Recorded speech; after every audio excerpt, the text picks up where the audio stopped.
আসসালামু আলাইকুম। আজকে আমরা শুরু করব সাধারণ গণিতের সেকেন্ড চ্যাপ্টার। এই চ্যাপ্টারের নাম হচ্ছে সেট ও ফাংশন।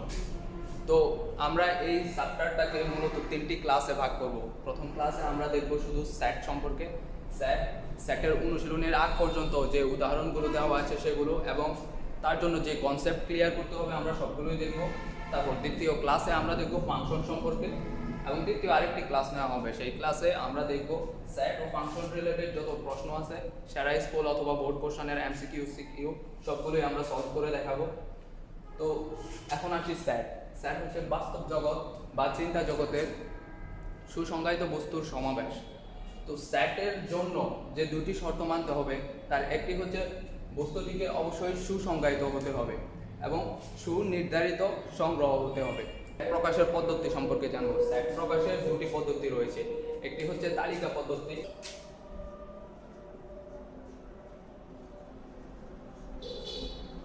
আরেকটি হচ্ছে সেট গঠন পদ্ধতি।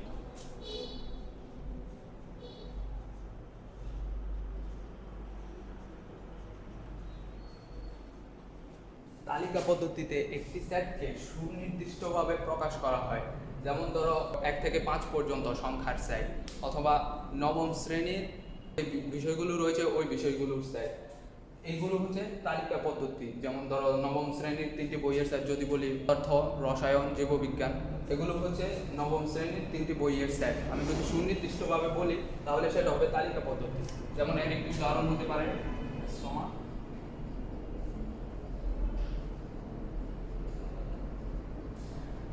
ধরো এখানে 1 থেকে 5 পর্যন্ত সংখ্যাগুলো লিখলাম, এটা হচ্ছে তালিকা পদ্ধতিতে প্রকাশ। এখন যদি আমি এই সেটটাকে এই সেট গঠন পদ্ধতিতে নিতে চাই, তো সেট গঠন পদ্ধতিতে মূলত একটি সেটের বৈশিষ্ট্য বা নিয়ম নিয়ে আলোচনা করা হয়। এই জন্য সেট গঠন পদ্ধতিকে রুল মেথডও বলা হয়। রুল মেথড বলা হয় কারণ সেট গঠন পদ্ধতিতে সেটের নিয়ম বা বৈশিষ্ট্য নিয়ে আলোচনা করা হয়। যেমন এই সেটটাকে আমরা যদি সেট গঠন পদ্ধতিতে লিখি তাহলে আমরা এভাবে লিখতে পারি। এই সংখ্যাগুলোকে যদি আমরা x এর অন্তর্ভুক্ত ধরে নিই তাহলে আমরা লিখব x belongs to natural number. এর অর্থ হচ্ছে x গুলো ন্যাচারাল নাম্বার থেকে আসবে। তারপর হচ্ছে সাজ দ্যাট, এই চিহ্নটার মানে হচ্ছে সাজ দ্যাট, এটা দিয়ে বোঝায় আচরণটা কি রূপ হবে তা। যেমন x belongs to natural number, x natural নাম্বারের ভিতরে থাকবে, এবং সাজ দ্যাট x হবে এই রূপ, x হবে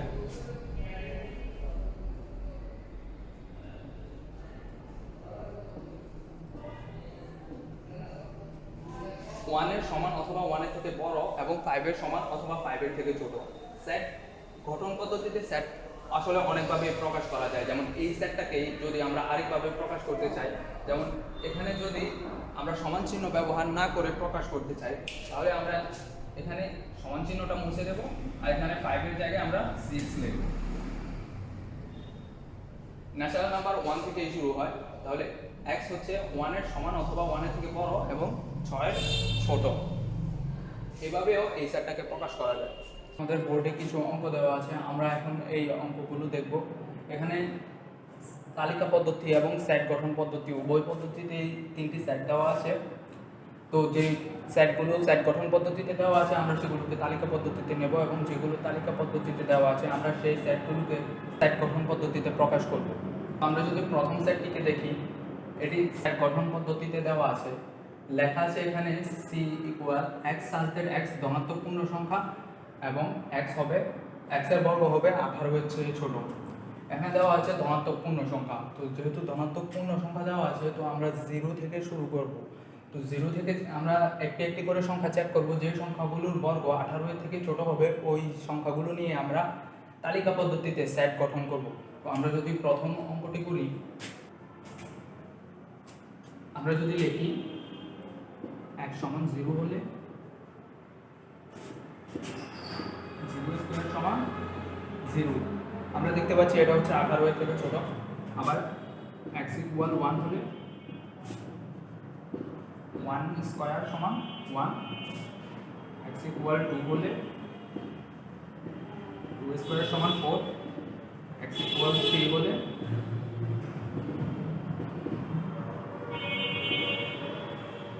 3 স্কয়ার সমান হবে 9, এবং x ইকুয়াল যদি 4 হয় তাহলে আমরা 4 এর বর্গ লিখতে পারি 16। এখন x ইকুয়াল যদি 5 হয় তাহলে 5 স্কয়ার সমান আমরা জানি 25। আমরা দেখতে পাচ্ছি 25 হচ্ছে 18 এর থেকে বড়, কিন্তু আমাদেরকে এখানে বলা হয়েছে ধনাত্মক পূর্ণ সংখ্যাগুলো নিব এবং সেগুলোর বর্গ হতে হবে 18 এর থেকে ছোট। তো আমরা x ইকুয়াল 5 এই সংখ্যাটি নিতে পারছি না। তো তাহলে আমরা যদি তালিকা পদ্ধতিতে এই সেটটিকে প্রকাশ করি তাহলে আমরা লিখতে পারবো c সমান 0 1 2 3 4। এটা হচ্ছে তালিকা পদ্ধতিতে প্রকাশ। দ্বিতীয় অঙ্কটি খেয়াল করি, দেখবো এটি তালিকা পদ্ধতিতে দেওয়া আছে এবং এটিকে সেট গঠন পদ্ধতিতে প্রকাশ করতে হবে। তো আমরা প্রথমে কি কি সংখ্যাগুলো দেওয়া আছে আমরা যদি সেগুলো একবার খেয়াল করি, আমরা দেখব -9 -6 -3 3 6 9 এই সংখ্যাগুলো দেওয়া আছে। তো আমরা যদি আরেকটু খেয়াল করি তাহলে আমরা দেখব এগুলো হচ্ছে 3 এর গুণিতক এবং সংখ্যাগুলো হচ্ছে পূর্ণ সংখ্যা।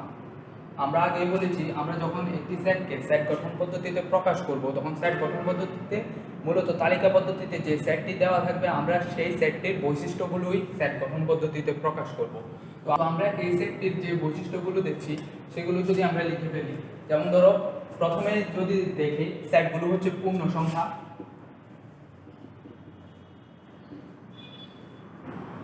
দ্বিতীয় বৈশিষ্ট্য হিসেবে আমরা লিখতে পারি সেটগুলো হচ্ছে 3 এর গুণিতক। তৃতীয় বৈশিষ্ট্য হিসেবে আমরা লিখতে পারি সেটগুলো 3 এর গুণিতক হলেও সেটগুলোর মধ্যে কিন্তু জিরো কিন্তু অন্তর্ভুক্ত নেই। আচ্ছা, এখানে একটি বিতর্ক থাকে যে 0 কি 3 এর গুণিতক কিনা। হ্যাঁ, 0 হচ্ছে 3 এর গুণিতক। গুণিতকের সংখ্যাটা হচ্ছে এমন, ধরো p/q, এখানে p/q দুইটি হবে পূর্ণ সংখ্যা, এরা ওই হবে পূর্ণ সংখ্যা ইন্টিজার, z দ্বারা পূর্ণ সংখ্যা প্রকাশ করা হয়। তো p/q করার পর আমরা যদি ধরো আরেকটি সংখ্যা পাই, আমরা ধরে নিলাম আমরা পেলাম y, তাহলে y ও যদি একটি পূর্ণ সংখ্যা হয় তাহলে আমরা বলবো p হচ্ছে q এর গুণিতক। যদি আমরা p/q করার পর যদি আমরা y পাই যেখানে p q y সবগুলোই হবে পূর্ণ সংখ্যা, তাহলে আমরা বলতে পারি p হচ্ছে q এর গুণিতক। তো আমরা যদি 0 আর 3 এর সম্পর্কের দিকে তাকাই, তো আমরা যদি দেখি 0/3 করার পর আমরা কিন্তু 0 পাই, যেখানে 0 হচ্ছে একটি পূর্ণ সংখ্যা, 3 হচ্ছে একটি পূর্ণ সংখ্যা। আমরা 0/3 করার পর পাচ্ছি 0, যেটা আরেকটি পূর্ণ সংখ্যা। তাহলে আমরা বলতে পারি 0 হচ্ছে 3 এর গুণিতক। তো ওই হিসাবে 0 এখানে অন্তর্ভুক্ত থাকার কথা ছিল, কিন্তু এখানে 0 নেই।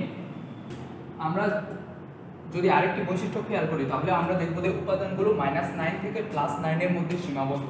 তো আমরা 4 নাম্বার বৈশিষ্ট্য হিসাবে লিখতে পারি উপাদানগুলো -9 থেকে বড় হবে, -9 এর সমান অথবা -9 থেকে বড় হবে এবং +9 এর সমান অথবা +9 এর মধ্যে হবে। তো আমরা এখন এই বৈশিষ্ট্যগুলোই সেট গঠন পদ্ধতিতে লিখব। এটাই হচ্ছে সেট গঠন পদ্ধতিতে একটি সেটের প্রকাশ। তো আমরা যদি 2 নাম্বার সেটটিকে সেট গঠন পদ্ধতিতে লিখতে যাই তাহলে আমরা প্রথমে লিখব x belongs to integer, অর্থাৎ x হচ্ছে পূর্ণ সংখ্যা। তারপর আমরা লিখব such that x not equal 0। আমরা আর কি বৈশিষ্ট্য দেখতে পাচ্ছি, আমাদের দুটি বৈশিষ্ট্য লেখা শেষ। পূর্ণ সংখ্যা 0 অন্তর্ভুক্ত নেই, এই দুটি বৈশিষ্ট্য লেখা শেষ। আমরা এখন লিখতে পারি 3 এর গুণিতক।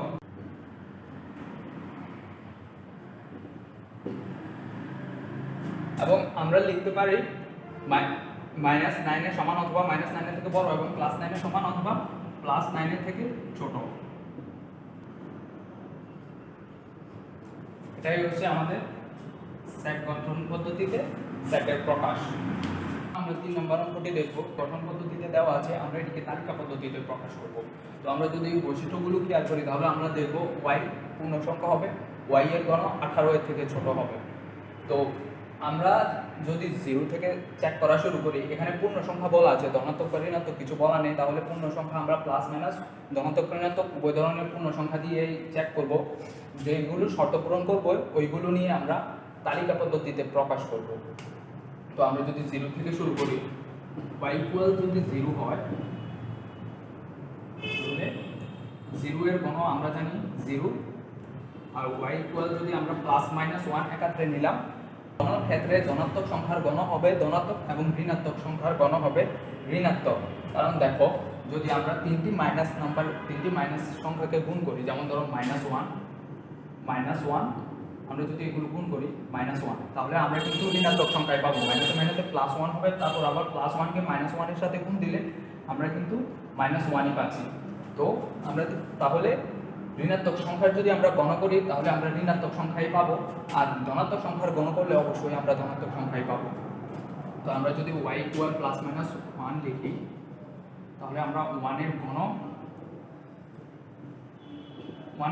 আমরা লিখতে পারি +-1 এর গণ, +-1 এর গণ আমরা লিখতে পারি +-1। আমাদেরকে 18 এর থেকে ছোট উপাদানগুলো নিয়ে, যেগুলোর গণ 18 এর থেকে ছোট, ওই উপাদানগুলো নিয়ে তালিকা পদ্ধতিতে প্রকাশ করতে হবে। আমরা যদি y ইকুয়াল +-2 লিখি, তাহলে আমরা +-2 এর গণ পাবো। +2 এর জন্য আমরা পাবো +8 এবং -2 এর জন্য আমরা পাবো -8। তো আমরা যদি আবার +-3 নিয়ে গণ করি, y ইকুয়াল যদি +-3 হয়, তো +-3 এর গণ করার পর +3 এর গণ করার পর আমরা পাবো +27, আর -3 এর গণ করার পর আমরা পাবো -27। এখানে বলা হয়েছে গণ হতে হবে 18 এর থেকে ছোট। তো আমরা যদি এই সংখ্যাটার দিকে একটু খেয়াল করি, আমরা দেখবো এখানে +27 আর -27 দুটি সংখ্যা পাচ্ছি। এখানে +27 কিন্তু 18 এর থেকে বড়, কিন্তু -27 অবশ্যই 18 এর থেকে ছোট। তাহলে আমরা -27 নিতে পারবো, আর -27 আমরা পেয়েছি -3 থেকে, তাহলে আমরা এখানে -3 নিতে পারবো, কিন্তু +3 আমরা নিতে পারবো না। তো আমরা এখানে লিখে দিলাম y নট ইকুয়াল +3। তো আমরা এখানে আমরা -3 নিতে পারবো, +3 নিতে পারবো না। আমরা এরপর প্লাসের আর কোনো পূর্ণ সংখ্যায় নিতে পারবো না, কারণ আমরা যদি +4 নিই, +4 এর গণ হয়ে যাবে। আমরা যদি +4 নিয়ে গণ করি, +4 এর গণ পাবো আমরা +64, যেটা হচ্ছে 18 এর থেকে বড়। তাহলে আমরা +4 নিতে পারবো না। কিন্তু আমরা যদি -4 এর গণ করি, -4 এর গণ কিন্তু আমরা পাবো -64। আমরা বলেছি ঋণাত্মক সংখ্যার গণ আমরা ঋণাত্মক পাবো। তাহলে কিন্তু আমরা -64 যেহেতু 18 এর থেকে ছোট, তাহলে আমরা -4 নিতে পারি। তো আমরা লিখলাম y ইকুয়াল -4 হয়, তাহলে -4 এর গণ আমরা পাবো -64। তাহলে আমরা -5, -6, -7 সবগুলো সংখ্যাই নিতে পারবো। ঋণাত্মক পূর্ণ সংখ্যা আমরা সবগুলোই নিতে পারবো, কারণ ঋণাত্মক যেহেতু সংখ্যাগুলো ঋণাত্মক, সেগুলোর গণ করার পর আমরা যে রেজাল্ট পাবো সেটাও হচ্ছে ঋণাত্মক। আর যেহেতু ঋণাত্মক সবগুলো সংখ্যাই হবে +18 এর থেকে ছোট, তাহলে আমরা ঋণাত্মক সংখ্যা সবগুলোই নিতে পারবো। তো আমরা যদি এখন, আমরা আর দেখালাম না, আমরা যদি এখন তালিকা পদ্ধতিতে 3 নাম্বার সেটটিকে প্রকাশ করি, বি সেটটিকে প্রকাশ করি, তাহলে আমরা লিখতে পারি বি সেট হচ্ছে, আমরা বলেছি যে ঋণাত্মক দিকের সবগুলো পূর্ণ সংখ্যাই আমরা লিখতে পারবো। তো আমরা -5 থেকে শুরু করি, এখানে ডট ডট দিয়ে বুঝালাম যে সেটটি হচ্ছে মাইনাস পূর্ণ সংখ্যার দিকে একটি অসীম সেট, মাইনাসের দিকে অসীম সেট হবে এটি। -5, -4, -3, -2, -1। তারপর আমরা প্লাসের দিকে নিতে পারবো +0, +1, +2। 0 হচ্ছে একটি অঋণাত্মক সংখ্যা, এটা কিন্তু ধনাত্মক সংখ্যা নয়। 0 হচ্ছে একটি অঋণাত্মক সংখ্যা। তো আমরা 0 নিলাম, আর ধনাত্মক সংখ্যাগুলো হচ্ছে +1, +2 আর +3 পর্যন্ত আমরা নিতে পারবো না, তাহলে আমরা +2 পর্যন্তই নিতে পারবো। তাহলে এটি হচ্ছে সেটটিকে তালিকা পদ্ধতিতে প্রকাশ। এখন আমরা জানবো সসীম সেট আর অসীম সেট সম্পর্কে। সেট সসীম হবে নাকি অসীম হবে এটা নির্ভর করে সেটের উপাদান সংখ্যার উপর।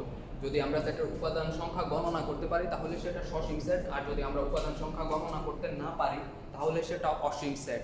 যেমন সসীম সেটের, আচ্ছা প্রথমে অসীম সেটের উদাহরণ দিয়ে নিই। যেমন অল ন্যাচারাল নাম্বারের সেট একটা অসীম সেট, তারপর পূর্ণ সংখ্যার সেট ইন্টিজার, এটা একটা অসীম সেট। তারপর একটু আগে আমরা যে উদাহরণটা দেখেছিলাম যে ওয়াই এবং ওয়াই স্কোয়ার ওয়াই এর ঘন 18 এর থেকে ছোট হবে। এটা যখন আমরা তালিকা পদ্ধতিতে প্রকাশ করেছিলাম তখন সেটটা এমন এসেছিল।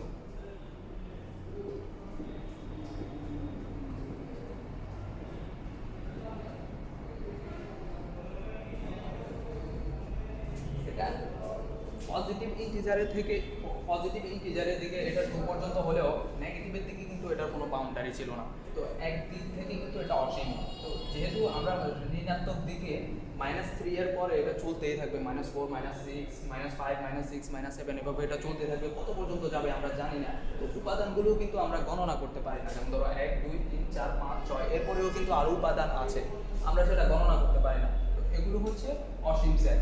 আর যদি সসীম সেট হচ্ছে যেই সেটের উপাদানগুলো গণনা করা যায়। ধরো আমরা যদি এখানে একটা বাউন্ডারি দিয়ে দিতাম, ধরো আমরা এর আগে যে উদাহরণটা দেখেছিলাম যে গুণিতকের উদাহরণ, যেটা ধরো 3 এর গুণিতকের সেট যদি আমরা বলি 3 এর গুণিতক আমরা -9 থেকে +9 এর মধ্যে যদি 3 এর গুণিতক নিই তাহলে সেটা হচ্ছে একটা সসীম সেট, কারণ আমরা সেখানে উপাদান সংখ্যা গণনা করতে পারি। যেমন ধরো ওই সেটটা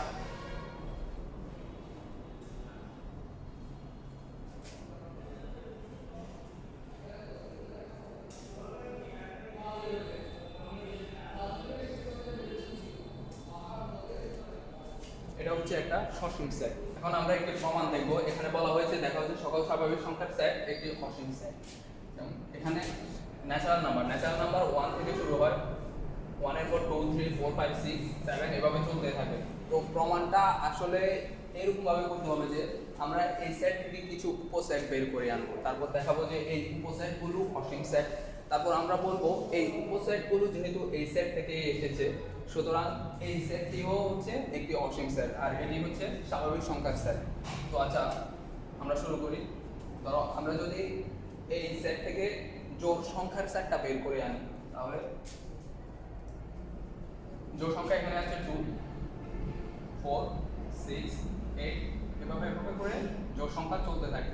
তারপর আমরা যদি বিজোড় সংখ্যাগুলো এখান থেকে বের করে আনি, ও দিয়ে প্রকাশ করলাম, এটা হচ্ছে ওড নাম্বার অর্থ হচ্ছে বিজোড় সংখ্যা।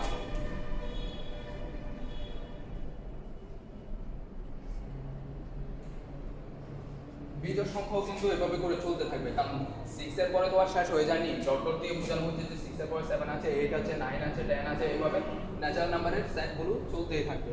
তো এখানেও আমরা এই উপসেটটা এখান থেকেই নিয়েছি। তারপর চাইলে আরো কিছু উপসেট বের করে আনা যায়, যেমন ধরো 2 এর গুণিতকের সেটটা এখান থেকে দেখাতে পারো, বা 3 এর গুণিতকের সেটটা দেখাতে পারো। তো আমরা যদি 2 এর গুণিতকের সেটটা আসলে জোড় সংখ্যার সেট, আমরা যদি 3 এর গুণিতকের সেটটা দেখাই, বা 4 এর গুণিতক, 5 এর গুণিতক, যে কোনো সংখ্যার গুণিতকের সেটটাই দেখাতে পারো, কারণ সবগুলোই তো ন্যাচারাল নাম্বারের অন্তর্ভুক্ত। তো আমরা আরেকটা দেখাই 3 এর গুণিতক, মানে ফলো 3, এটা হবে 3 6 9, এর পরে 12 আসবে, 12 এর পরে 15 আসবে, এভাবে করে এটা চলতে থাকবে। এখন আমরা বলবো যে ই ও এম 3 এই তিনটে সেটই এন সেট থেকে পেয়েছি, এবং দেখা যাচ্ছে যে ই ও এম 3 তিনটি সেটই অসীম সেট। সুতরাং এন সেটও একটি অসীম সেট। এন সেট না, আসলে এটা হচ্ছে সকল স্বাভাবিক সংখ্যার সেট। সুতরাং সকল স্বাভাবিক সংখ্যার সেটও একটি অসীম সেট। এখন আমরা সসীম সেট ও অসীম সেটের কিছু উদাহরণ দেখব, এবং এখান থেকে নির্ণয় করব কোনটা সসীম সেট কোনটা অসীম সেট। আমরা যদি প্রথম সেটটার দিকে তাকাই, এখানে দেখব আমরা এখানে 2 এর ঘাত হিসাবে এটা শুরু হচ্ছে, যেমন 1, এটাকে আসলে এভাবে লেখা যায়। যেমন 2 এর উপর যদি আমরা পাওয়ার 0 দেই, এটার মান হচ্ছে 1, ঠিক আছে। 2 এর উপর পাওয়ার 1 দিলে এটার মান হচ্ছে 2। তো এভাবে 2 স্কয়ার এভাবে করে এটা চলতে থাকবে। কতক্ষণ পর্যন্ত চলবে? 2 টু দি পাওয়ার 10 পর্যন্ত। তাহলে এখানে দেখা যাচ্ছে 11টা উপাদান আছে, এবং 2 এর পাওয়ার 0 থেকে শুরু করে 0 1 2 3 4 5 6 7 8 9 10 পর্যন্ত টোটাল 11টা উপাদান আছে। যেহেতু আমরা এই সেটের উপাদানগুলো গণনা করতে পেরেছি, তাই এটা হচ্ছে একটা সসীম সেট। এটা হচ্ছে সসীম সেট। তারপর আমরা যদি দ্বিতীয় সেটটা দেখি, দ্বিতীয় সেটটায় এখানে 3 এর উপর পাওয়ার 1 থেকে শুরু হয়েছে।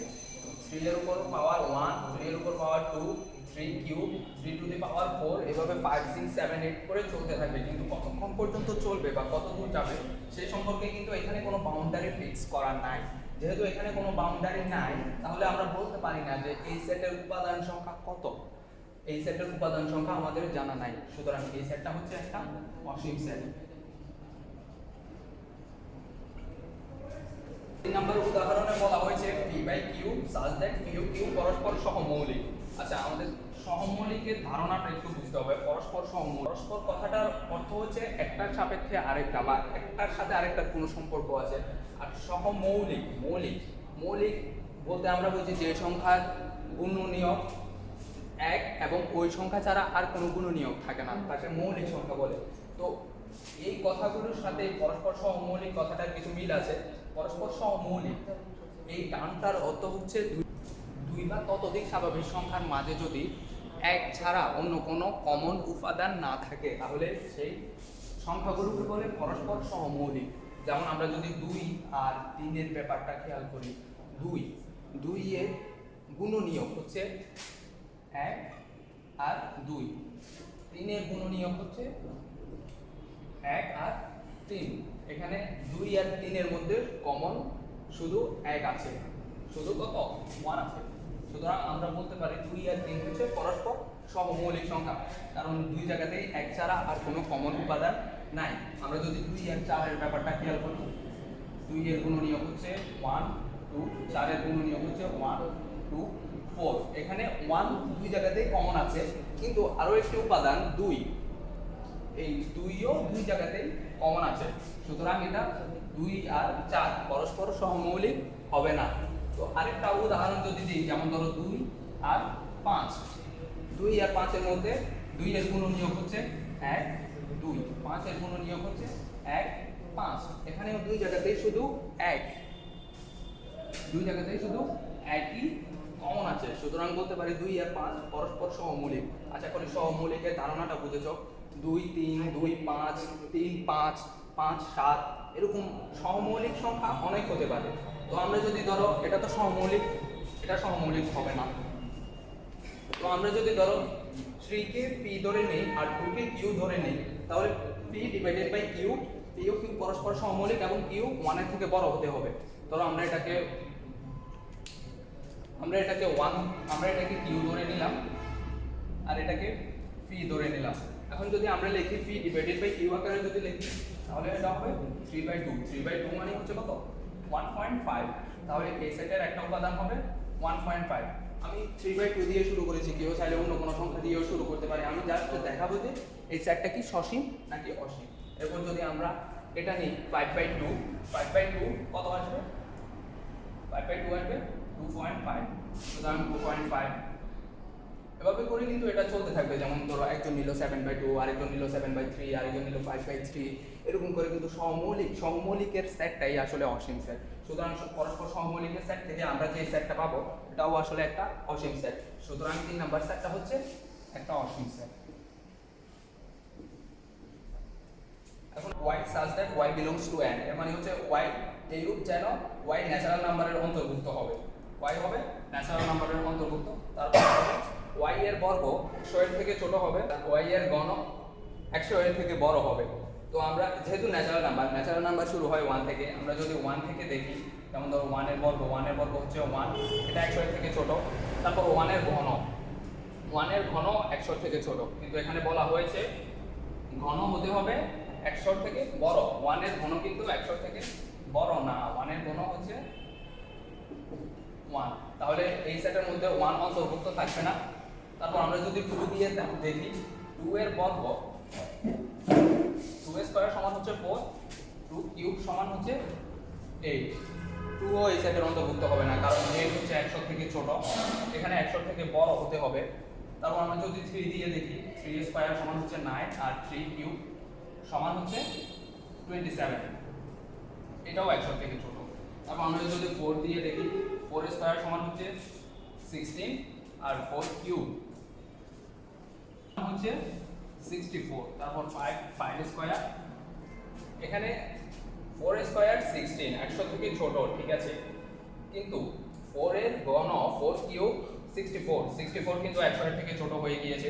এখানে বলা হয়েছে ঘন 100 থেকে বড় হতে হবে, তাই 4 পর্যন্ত আমরা উপাদানগুলো নিতে পারবো না। তারপর যদি 5 স্কয়ার দেখি, 5 স্কয়ার হচ্ছে 25 আর 5 এর কিউব হচ্ছে 125। তো এখানে দেখা যাচ্ছে এটা 100 থেকে বড় হয়েছে, এই প্রথম 100 থেকে বড় উপাদান আমরা পেয়েছি। তো 5 এর পরে যে সংখ্যারই আমরা গণ নেব সেটা কিন্তু 100 এর থেকে বড় হবে। আমরা যদি 6 নিই, 6 এর গণ 100 থেকে বড় হবে, 7 এর গণ 100 থেকে বড় হবে, 8 এর গণ 100 থেকে বড় হবে। তো আমরা গণ আর দেখাচ্ছি না, আমরা এখন বর্গ দেখি। বর্গকে এখন 100 থেকে ছোট হতে হবে, ছোট পর্যন্ত আমরা নেব। যেমন 6 স্কয়ার সমান হচ্ছে 36, 7 স্কয়ার সমান হচ্ছে 49, 8 স্কয়ার সমান হচ্ছে 64, তারপর 9 স্কয়ার যদি দেখি, 9 স্কয়ার সমান হচ্ছে 81, এগুলো ঠিক আছে। 10 স্কয়ার সমান হচ্ছে 100 হয়ে গিয়েছে, কিন্তু এটাকে হতে হবে y এর বর্গ হতে হবে 100 থেকে ছোট, সুতরাং আমরা 10 নিতে পারবো না। তো আমরা নেব কোত্থেকে? আমরা নেব 5 এর থেকে শর্ত পূরণ করে। 5 এর বর্গ 25 হয় আর গণ 125 হয়। 9 পর্যন্ত নেব, কারণ 10 এর বর্গ 100 হয়ে যায়, 100 হলে এই শর্তটা মানে না। সুতরাং আমরা নেব 5, 6, 7, 8, 9। এই সেটের উপাদান হচ্ছে 5, 6, 7, 8, 9। তাহলে দেখা যাক এই সেটে কয়টা উপাদান আছে। এই সেটে টোটাল 5টা উপাদান আছে। যেহেতু আমরা উপাদানগুলো গুণে শেষ করতে পেরেছি, তাহলে বোঝাই যাচ্ছে এটা একটা সসীম সেট। সুতরাং 4 নাম্বার উদাহরণে যে সেটটা দেওয়া আছে এটাও একটা সসীম সেট। এখন আমরা জানবো ফাঁকা সেট সম্পর্কে। ফাঁকা সেটের সংজ্ঞা হচ্ছে যে সেটের কোনো উপাদান নেই তাকে ফাঁকা সেট বলে। যেমন ধরো একটি উদাহরণ দেওয়া যাক, তো আমরা যদি ন্যাচারাল নাম্বারগুলো সেট নেই এবং যদি 5 এর থেকে বড় এবং 6 এর থেকে ছোট যে ন্যাচারাল নাম্বারগুলো আছে ওইগুলোর যদি আমরা সেট নিতে থাকি, ধরো এটা হচ্ছে সেট গঠন পদ্ধতিতে লিখলাম x belongs to natural number such that 5 এর থেকে বড়, x 5 এর থেকে বড় হবে এবং 6 এর থেকে ছোট হবে। এখন যদি আমরা এই সেটটার উপাদানগুলো খুঁজতে চাই, এটা কিন্তু ন্যাচারাল নাম্বার, x হচ্ছে ন্যাচারাল নাম্বারের অন্তর্ভুক্ত এবং x হবে 5 এর থেকে বড়, 6 এর থেকে ছোট। কিন্তু আসলে 5 এর থেকে বড়, 6 এর থেকে ছোট এই রেঞ্জের মধ্যে কোনো ন্যাচারাল নাম্বার নেই। কারণ ন্যাচারাল নাম্বার হচ্ছে পূর্ণ সংখ্যাগুলো, ধনাত্মক পূর্ণ সংখ্যাগুলো হচ্ছে ন্যাচারাল নাম্বার। 1 এর থেকে শুরু হয় 1 2 3 4 5 6, 5 আর 6 এর মধ্যে তার কোনো ন্যাচারাল নাম্বার নেই। তাহলে এই সেটটা হচ্ছে একটা ফাঁকা সেট। ফাঁকা সেটের সিম্বল হচ্ছে এটা। ফাঁকা সেটকে এইভাবে প্রকাশ করা দিয়ে ফাঁকা সেটকে প্রকাশ করা যেতে পারে। এখন আমরা জানবো ব্যান্ড চিত্র সম্পর্কে। ব্যান্ড চিত্র সম্পর্কে প্রথম ধারণা দেন জার্মান গণিতবিদ জন ব্যান্ড। ব্যান্ড চিত্র আসলে হচ্ছে চিত্রের মাধ্যমে সেটটাকে উপস্থাপন করার একটা পদ্ধতি। যেমন ধরো আমি কিছু সেট লিখলাম, এর সমান হচ্ছে 1 2 3 4, b সমান 5 6 3, আবার c সমান 1 2 9। এই সেটগুলোকে যদি আমরা বৃত্ত, ত্রিভুজ বা আয়ত এরকম বিভিন্ন চিত্রের মাধ্যমে প্রকাশ করি, এই প্রকাশের মাধ্যমটাই হচ্ছে ব্যান্ড চিত্র। জন ব্যান্ডের নাম অনুসারে এই চিত্র মাধ্যমে সেট প্রকাশের পদ্ধতিকে ব্যান্ড চিত্র বলা হয়। যেমন ধরো এই সেটটাকে আমরা যদি বৃত্তের মাধ্যমে লিখি, ধরো এটা হচ্ছে একটা বৃত্ত আঁকলাম, এর মধ্যে সেটের উপাদানগুলো থাকলো 1 2 3 4, এর নাম দিলাম এটা হচ্ছে এ সেট। আবার আরেকটা সেট হচ্ছে বি এর উপাদানগুলো হচ্ছে 5 6 3। সেটের মধ্যে ক্রম অনুসরণ করার দরকার নেই, সেট কোনো ক্রম অনুসরণ করে না। একটি সেটের মধ্যে একটি উপাদান ততোধিকবারও থাকতে পারে, আবার এদের মধ্যে ক্রম অনুসরণ করার কোনো দরকার নেই। সেটের উপাদানগুলো যেভাবে আছে আমরা সেভাবে লিখব সি সেট। সি সেটের মধ্যে আছে 1 2 9। এখন আবার দেখা যাক এ বি সি সেটের মধ্যে কিছু কমন উপাদান রয়েছে। যেমন ধরো এ আর বি সেটের মধ্যে 3 হচ্ছে কমন উপাদান। তো ব্যান্ড চিত্রের মাধ্যমে যখন আমরা সেটটাকে প্রকাশ করব, তখন আমরা কমন উপাদানগুলোকে এ আর বি বৃত্তে কমন জায়গাটার মধ্যে লিখব।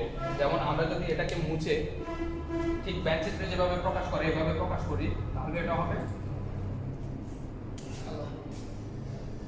এটা হচ্ছে এ, এটা হচ্ছে বি। এ আর বি এর মধ্যে কমন উপাদান হচ্ছে 3 দুই জায়গাতেই আছে, আমরা এখানে 3 লিখব। আর এ এর অন্য উপাদানগুলো হচ্ছে, এটা হচ্ছে ধরো এ সেট, এটা হচ্ছে বি সেট। এ সেটের অন্য উপাদানগুলো হচ্ছে 1 2 4, 1 2 4। বি সেটের উপাদানগুলো হচ্ছে 5 6। এটা হচ্ছে এ সেট, এটা হচ্ছে বি সেট। এখন আমরা যদি সি সেটে দেখি তাহলে সি সেটে দেখব 1 2 9 উপাদান রয়েছে, এর মধ্যেও আবার 1 আর 2 উপাদানগুলো এই সেটেও রয়েছে। তো আমরা 1 2 উপাদানগুলোকে আবার আলাদা করে নেব।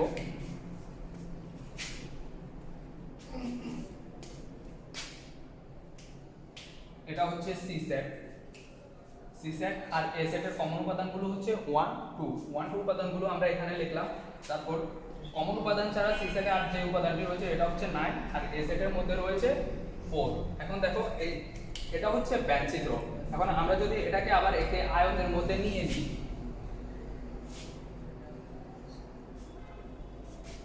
এই আয়তের নাম যদি দিই ইউ সেট, তাহলে ইউ হচ্ছে একটি সার্বিক সেট। এই সার্বিক সেটের মধ্যে সার্বিক সেটের সংখ্যা আমরা পরে জানবো। সার্বিক সেটের মধ্যে এ বি সি তিনটি সেট রয়েছে। এখন ব্যান্ড চিত্রের মাধ্যমে খুব সহজেই বোঝা যাচ্ছে যে কোন কোন সেটের মধ্যে কি কি উপাদান কমন আছে। যেমন এই সেটের সাথে বি সেটের কমন উপাদান হচ্ছে শুধু 3, এটা চিত্র থেকে বোঝা যাচ্ছে। এই সেটের সাথে বি সেটের কমন উপাদান হচ্ছে শুধু 3। এই সেটের সব উপাদানগুলো হচ্ছে 1 2 3 4। বি সেটের উপাদানগুলো হচ্ছে 3 5 6 আর সি সেটের উপাদানগুলো হচ্ছে 1 2 9। এ সেট আর সি সেটের মধ্যে কমন উপাদানগুলো হচ্ছে 1 2।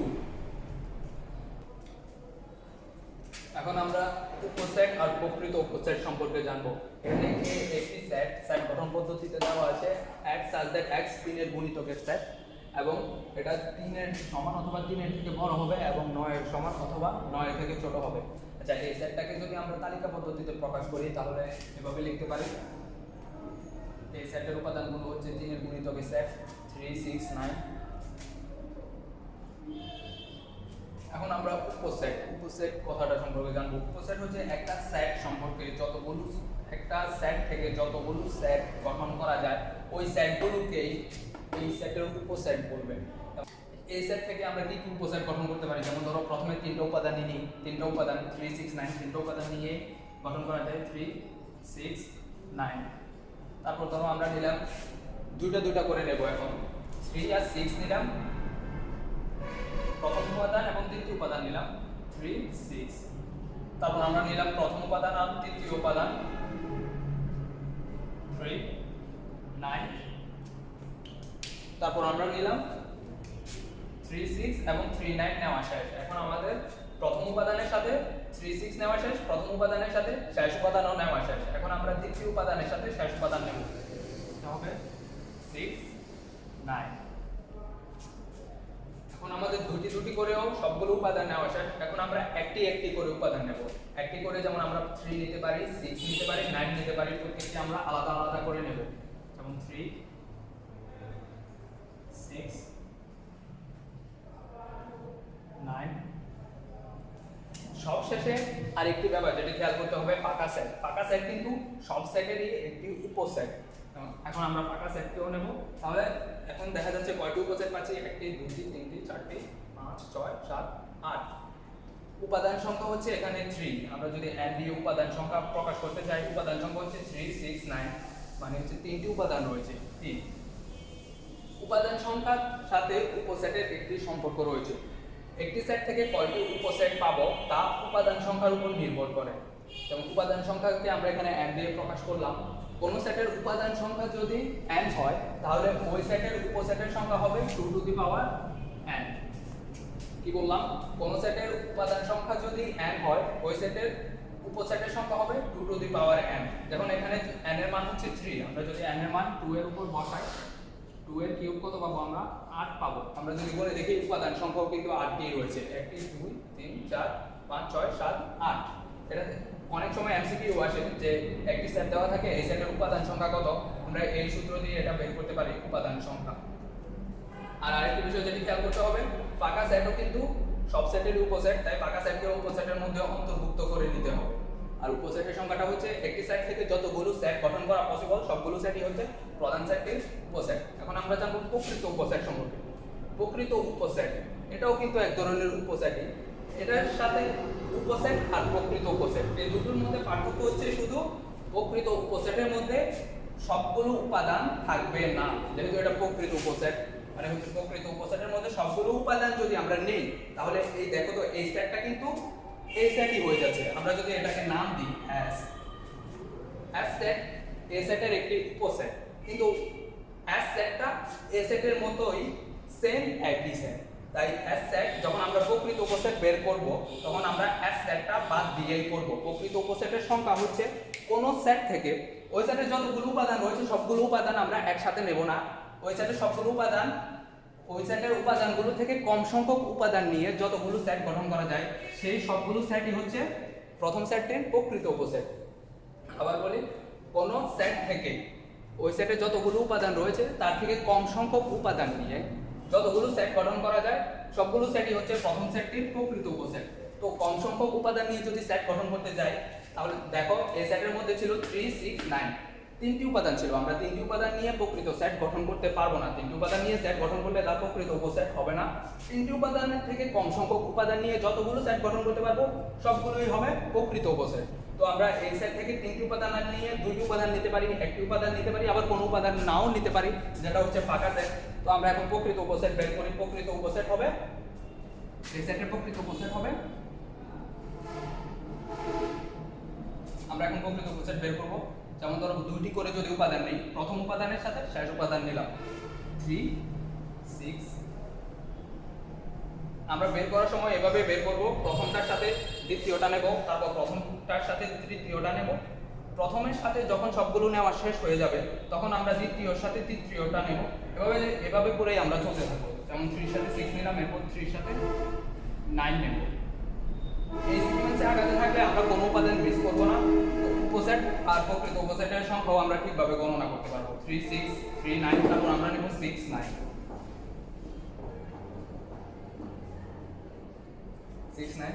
দুটি করে উপাদান নেওয়া শেষ, এখন আমরা একটি করে উপাদান নেব। একটি করে যদি উপাদান নেই, প্রথমে আসবে 3, এখানে কমা হবে না, 6, 9। একটি করে উপাদান নেওয়া শেষ। এখন আমরা কোনো উপাদান না নিয়ে সেট গঠন করব। আগে বলে যে ফাঁকা সেট হচ্ছে সব সেটেরই উপসেট।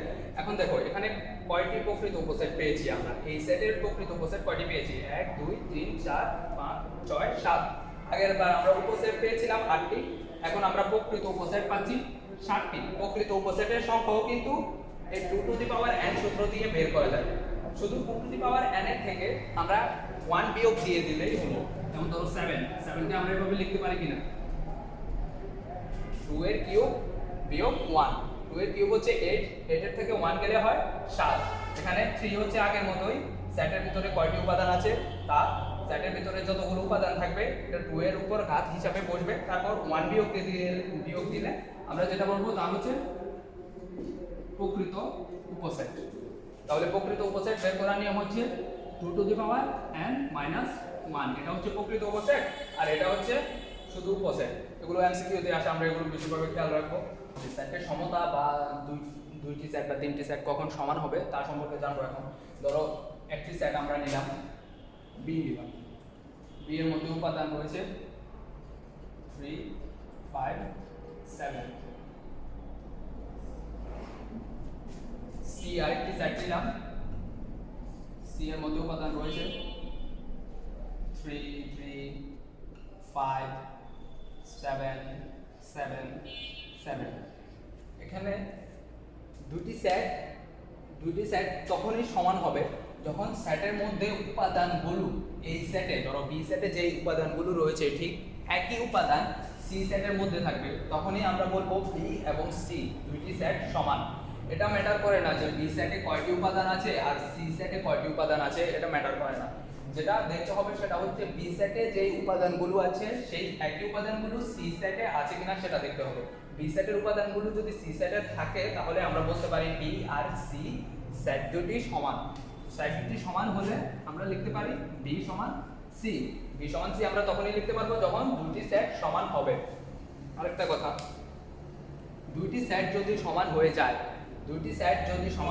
বি সমান যদি সি হয় তখন বি সেট সি সেটের একটি উপসেট। এটা হচ্ছে উপসেট চিহ্ন, উপসেটকে এইভাবে প্রকাশ করে, বি সেট সি সেটের একটি উপসেট। এখন আমরা জানবো সেটের অন্তর সম্পর্কে। সেটের অন্তরের সংজ্ঞা হচ্ছে একটি সেটের উপাদানগুলো থেকে দ্বিতীয় সেটের উপাদানগুলো বাদ দেওয়া। অর্থাৎ প্রথম সেট যেটি দেওয়া থাকবে এটির উপাদানগুলো থেকে দ্বিতীয় সেটের উপাদানগুলো বাদ দেওয়াই হচ্ছে সেটের অন্তর। আমরা 1 2 3 এই উদাহরণগুলোর মাধ্যমে সেটের অন্তর সম্পর্কে আরো পরিষ্কার ধারণা পাবো। সেটের অন্তরকে এভাবে লেখা হয় a বাদ b, এটা হচ্ছে ব্যাকস্ল্যাশ, এটাকে পড়া হয় a বাদ b অথবা a বিয়োগ b। এর মাধ্যমেও সেটের অন্তরকে প্রকাশ করা যেতে পারে। ধরো a হচ্ছে প্রথম সেট, b হচ্ছে দ্বিতীয় সেট। প্রথম সেটের উপাদানগুলো থেকে দ্বিতীয় সেটের উপাদানগুলো আমরা বাদ দেব। বাদ দেওয়ার পর যে নতুন সেটটি পাবো তাই হচ্ছে সেটের অন্তর করার পর প্রাপ্ত সেট। এখন আমরা উদাহরণগুলো দেখব সেটের অন্তরের ধারণাকে আরো পরিষ্কারভাবে বোঝার জন্য। যেমন প্রথম উদাহরণটা যদি দেখি, এ সেটের অন্তর্ভুক্ত উপাদানগুলো হচ্ছে 1 2 3 4 এবং বি সেটের অন্তর্ভুক্ত উপাদানগুলো হচ্ছে 2 4। আমরা এ সেট থেকে বি সেটের উপাদানগুলো বাদ দেব। প্রথম অঙ্কটা যদি আমরা করি এ বাদ বি, এ সেটের অন্তর্ভুক্ত উপাদানগুলো হচ্ছে 1 2 3 4।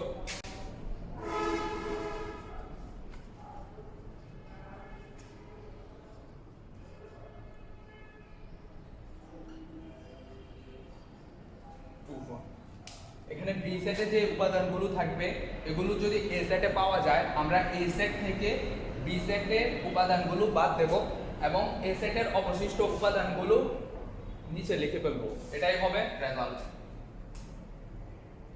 ধরো 2, বি সেটের মধ্যে 2 আছে এবং এ সেটের মধ্যেও 2 উপাদানটি রয়েছে, আমরা এটি এ সেট থেকে বাদ দিয়ে দিলাম। তারপর 4, বি সেটের দ্বিতীয় উপাদান, এটিও এ সেটে বিদ্যমান, আমরা এটি এ সেট থেকে বাদ দিয়ে দেব। এ সেট থেকে বাদ দেওয়ার পর এ সেটের অবশিষ্ট উপাদানগুলো নিয়েই আমরা নতুন সেট গঠন করব।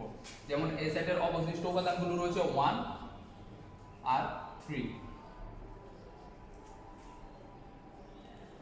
ধরো বি সেটে যদি আরো একটি উপাদান থাকতো, ধরো 2 এর পর 4 এর পর যদি আমরা 5 লিখতাম, 5 কিন্তু এ সেটের মধ্যে নাই, 5 কিন্তু এ সেটের মধ্যে নাই কিন্তু বি সেটের মধ্যে রয়েছে। 5 বি সেটের মধ্যে রয়ে গেছে কিন্তু 5 কে আমরা এখানে লিখব না। 2 বি সেটের মধ্যে রয়েছে, এ সেটের মধ্যে রয়েছে, তাই 2 এ সেট থেকে বাদ। 4 ও বি সেট এ সেট উভয় সেটে রয়েছে, তাই 4 এ সেট থেকে বাদ। 5 বি সেটে রয়েছে, এ সেটে নাই, তাই 5 এ সেট থেকে বাদ দেওয়া যাবে না। আমরা এখানে যে উপাদানগুলো লিখব এগুলো আসবে এ সেটের অবশিষ্ট উপাদান। বি সেটের কোনো অবশিষ্ট উপাদান আমরা এখানে লিখব না।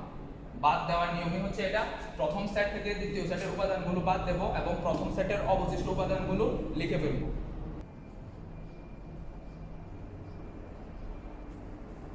এখন আমরা দেখব দ্বিতীয় উদাহরণটা। দ্বিতীয় উদাহরণে বলা হয়েছে 1, এ সেটের অন্তর্ভুক্ত উপাদানগুলো হচ্ছে 1 3 3 5 5। এখানে 3 আর 5 দুইবার পড়ে আছে।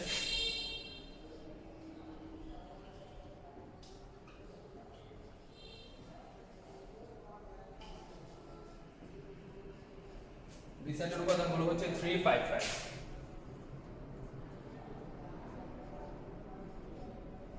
এখন বি সেটের যে উপাদানগুলো এ সেটে পাবো, এ সেট থেকে সেগুলো বাদ দিয়ে দেব। ধরো 3 পেলাম, 3 বি সেটের মধ্যে রয়েছে, এ সেটের মধ্যেও রয়েছে, 3 বাদ দিয়ে দিলাম। এখানে 3 দুইটা রয়েছে কিন্তু আমরা বি সেটে একটাই 3 পেয়েছি, তাই এ সেট থেকে একটা 3 বাদ দেব। দুইটা 3 আমরা এখান থেকে বাদ দেব না।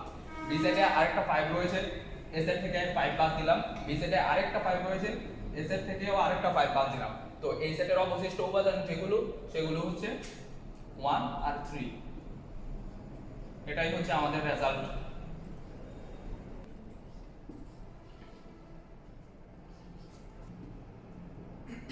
মৌলিক সংখ্যা হবে 20 এর থেকে ছোট হবে এবং স্বাভাবিক সংখ্যা।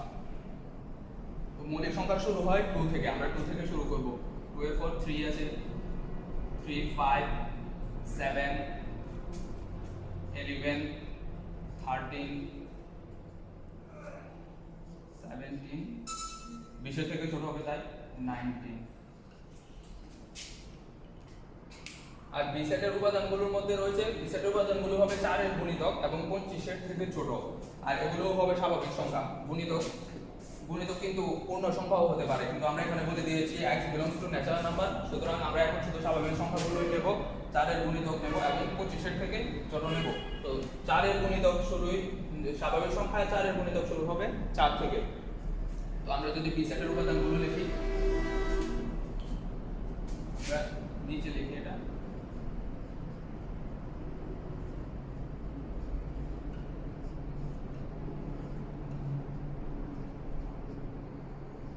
চব্বিশের পর আমরা আর কোনো উপাদান নিতে পারবো না, কারণ 24 এর পর 4 এর গুণিতক আছে 28। আমরা যদি 28 নিই, এটা 25 থেকে বড় হয়ে যাবে, তাই আমরা 24 পর্যন্তই নিলাম।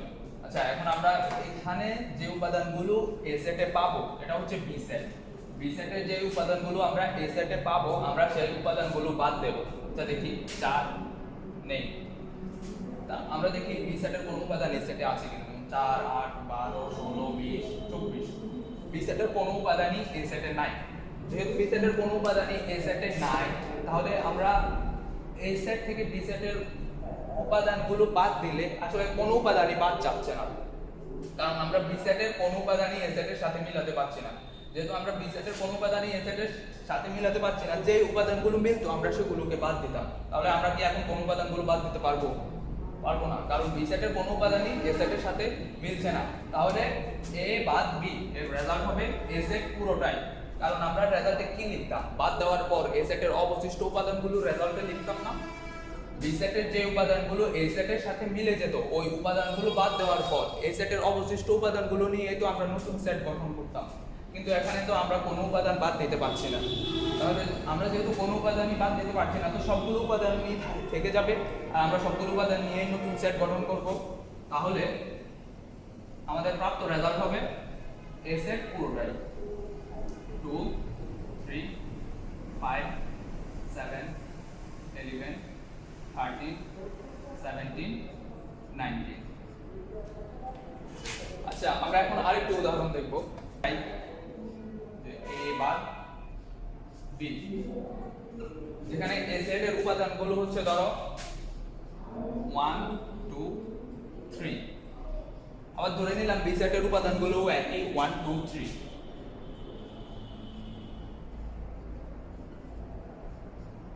তাহলে দেখো তো এ সেট আর বি সেট দুইটা কিন্তু আসলে একই সেট। তো আমরা বি সেটে যে উপাদানগুলো পাই ওগুলো এ সেটের উপাদানগুলো থেকে বাদ দিয়ে দেই আর অবশিষ্ট উপাদানগুলো নিয়ে আমরা একটা নতুন সেট গঠন করি। এখন আমরা 1 দুই সেটেই আছে, আমরা এ সেট থেকে 1 বাদ দিয়ে দেব। 2 এ সেটে আছে, আমরা বাদ দিয়ে দেব। 3 এ সেটে আছে, আমরা 3 এ সেট থেকে বাদ দিয়ে দেব। এখন আমরা এ সেটের অবশিষ্ট উপাদানগুলো নিয়ে নতুন সেট গঠন করব। আচ্ছা, এ সেটে কি কোনো অবশিষ্ট উপাদান রয়েছে? হ্যাঁ, যখন আমরা সবগুলো উপাদানই বাদ হয়ে যাবে তখন যে সেটটা পাবো সেটা হচ্ছে ফাঁকা সেট। এই সেটের রেজাল্ট হবে এ বাদ বি, এর রেজাল্ট হবে একটি ফাঁকা সেট। ফাঁকা সেট এভাবেও লেখা যায়, আবার চাইলে এভাবেও লিখতে পারো। দুইটার যে কোনো একটা লিখবা, এটা লিখবা না হয় ওটা লিখবা। এখন আমরা জানবো সার্বিক সেট সম্পর্কে। সার্বিক সেটের সংজ্ঞাই হচ্ছে আলোচনায় সংশ্লিষ্ট সকল সেটগুলো যদি কোনো একটি সেটের উপসেট হয় তাহলে ওই যে সেটের উপসেট হবে ওই সেটটাকে আমরা বলবো সার্বিক সেট। যেমন ধরো এখানে আমরা আলোচনা করছি এ বি সি তিনটা সেট নিয়ে। এই সেটের উপাদানগুলো হবে স্বাভাবিক সংখ্যা এবং জোড় সংখ্যা 10 এর থেকে ছোট। 10 এর থেকে ছোট সকল জোড় স্বাভাবিক সংখ্যা নিয়ে গঠিত হবে এ সেট। ধরো এই সেটকে যদি আমরা তালিকা পদ্ধতিতে লিখি তাহলে পাবো কি 2 4 6 8। বি সাইডে বলা হয়েছে x belongs to natural number, x বিজোড় সংখ্যা এবং x less than 10, মানে হচ্ছে 10 এর থেকে ছোট সকল স্বাভাবিক বিজোড় সংখ্যাগুলো নিয়ে গঠিত হবে বি সেট। তো বি সেটকে যদি আমরা তালিকা পদ্ধতিতে লিখি 1 3 5 7 9। সি তে বলা হয়েছে x belongs to natural number এবং x 10 এর গুণিতক x less than 10। তাহলে সি সেটের উপাদানগুলো আমরা পাবো 10 এর থেকে ছোট স্বাভাবিক সংখ্যা হবে, 3 এর গুণিতক হবে। তো 3 6 9। তো আমরা আলোচনা করছি এই তিনটা সেট নিয়ে। এখন আমরা সার্বিক সেট সম্পর্কে জানবো। সার্বিক সেট হচ্ছে আলোচনায় সংশ্লিষ্ট সকল সেটগুলো যদি কোনো একটি সেটের উপসেট হয়, ধরো A set B set C set, এই তিনটা সেটই যদি কোনো একটা সেটের উপসেট হয় তখন আমরা ওই সেটটাকে বলবো সার্বিক সেট। সার্বিক সেটকে সাধারণত ইউ দ্বারা প্রকাশ করা হয়। যেমন আমরা যদি এখন ইউ সমান লিখি x such that x belongs to natural number, এর মানে হচ্ছে x হবে সকল স্বাভাবিক সংখ্যা ন্যাচারাল নাম্বার। ন্যাচারাল নাম্বার শুরু হয় 1 থেকে, 1 থেকে শুরু হয়ে 1 2 3 4 5 6 7 8 9 এভাবে এগুলো চলতে থাকবে। আমরা এটাকে যদি তালিকা পদ্ধতিতে লিখি 1 2 3 4 5 6, তো এভাবে এটা চলতে থাকবে। দেখা যাচ্ছে যে এ সেটটা কিন্তু ইউ এর একটা উপসেট হবে। আবার কারণ দেখো জোড় সংখ্যাগুলো আমরা এখানে পাচ্ছি 2 4 6 8 10, আমরা এরপরে এগুলো পাবো। বি সেটের উপাদানগুলো হচ্ছে ইউ সেটের একটা উপসেট, কারণ 1 3 5 এরপরে থাকবে 7, আবার সি সেট 3 এর গুণিতকের সেট বলা হয়েছে, 3 এর গুণিতকও আমরা এখান থেকে পাবো। তাহলে দেখা যাচ্ছে এই যে এ বি সি তিনটে সেটই আসলে ইউ এর উপসেট, কারণ ইউ সকল ন্যাচারাল নাম্বারের সেট, আর এগুলো তো আমরা ন্যাচারাল নাম্বার থেকে আলাদা করেছি, সুতরাং এ বি সি ও হচ্ছে ইউ এর উপসেট। তাহলে ইউ এখানে হচ্ছে সার্বিক সেট, কারণ আলোচনায় সংশ্লিষ্ট সকল সেটগুলোই হচ্ছে ইউ এর উপসেট, আর তাই ইউ হচ্ছে এ বি সি এর জন্য সার্বিক সেট। আবার ধরো আমরা সার্বিক সেটের জায়গায় ন্যাচারাল নাম্বার ব্যবহার না করে পূর্ণ সংখ্যা ব্যবহার করতে পারি, কারণ পূর্ণ সংখ্যা ব্যবহার করলে এই সংখ্যাগুলো আবার পূর্ণ সংখ্যা, আবার আমরা বাস্তব সংখ্যাও ব্যবহার করতে পারি, কারণ সকল স্বাভাবিক সংখ্যা পূর্ণ সংখ্যা সবগুলোই আসলে বাস্তব সংখ্যার অন্তর্ভুক্ত। তাহলে ইউকে আমরা লিখতে পারি x such that x belongs to integer, z দ্বারা পূর্ণ সংখ্যা প্রকাশ করা হয়, z দ্বারা ইন্টিজার প্রকাশ করা হয়, ইন্টিজার হচ্ছে পূর্ণ সংখ্যা, পূর্ণ সংখ্যার সেট একটি অসীম সেট। আমরা যদি ধরো -3 থেকে শুরু করি, -3 এর আগেও কিন্তু থাকবে -4 থাকবে, -5 -6 এগুলো থাকবে, আমরা -3 থেকে শুরু করলাম, তো -3 থেকে শুরু করলে -2 -1 0 1 2 3 এরপরেও এটা আরো চলতে থাকবে। তাহলে দেখা যাচ্ছে যে আমরা এ সেট থেকেও ইউ যে সেটটি রয়েছে ইউ সেট থেকেও আমরা এ সেট পেতে পারি। যেমন ধরো ইউ তো হচ্ছে পূর্ণ সংখ্যার সেট, পূর্ণ সংখ্যার সেটে তো 1 2 3 এরপর 4 5 6 7 8 থাকবে, তো আমরা সেখান থেকে ন্যাচারাল নাম্বারগুলো আলাদা করে নেব, ন্যাচারাল নাম্বার থেকে জোড় সংখ্যাগুলো আলাদা করব, 10 এর থেকে ছোট জোড় সংখ্যাগুলো নেব। তাহলে আমরা ইউ সেট থেকেও এ সেট পাচ্ছি, ইউ সেট থেকে বি সেটও পেতে পারি, ইউ সেট থেকে সি সেটও পেতে পারি, কারণ ইউ হচ্ছে সকল পূর্ণ সংখ্যার সেট, আর ন্যাচারাল নাম্বারগুলো পূর্ণ সংখ্যার সেটের উপসেট। আবার আমরা পূর্ণ সংখ্যা ব্যবহার না করে আমরা যদি বাস্তব সংখ্যা নিই, বাস্তব সংখ্যা হচ্ছে সকল সংখ্যাই হচ্ছে বাস্তব সংখ্যার উপসেট। যেমন ধরো পূর্ণ সংখ্যা, তারপর ধনাত্মক পূর্ণ সংখ্যা যেগুলো রয়েছে, ঋণাত্মক পূর্ণ সংখ্যা, তারপর স্বাভাবিক সংখ্যা, সবগুলোই হচ্ছে আসলে বাস্তব সংখ্যার উপসেট। বাস্তব সংখ্যাকে রিয়েল নাম্বার দ্বারা প্রকাশ করা হয়, প্রতীক হচ্ছে আর। তো এখন আমরা জানবো পূরক সেট সম্পর্কে। পূরক সেটের সংজ্ঞা হচ্ছে সার্বিক সেট থেকে কোনো উপসেট বিয়োগ দেওয়ার পর যে সেটটা পাবো ওটাই হচ্ছে পূরক সেট। যেমন ধরো এখানে ইউ দ্বারা সার্বিক সেট বোঝানো হয়, ইউ মানে হচ্ছে ইউনিভার্সাল সেট মানে হচ্ছে সার্বিক সেট, ইউ হচ্ছে এখানে সার্বিক সেটটা থেকে আমরা যদি এ সেট অথবা বি সেট বিয়োগ দিই তাহলে আমরা যে সেটটা পাবো ওটা হচ্ছে এ এর পূরক সেট। যদি আমরা এ সেট বিয়োগ দিই তাহলে যে সেটটা পাবো সেটা হচ্ছে এ এর পূরক সেট।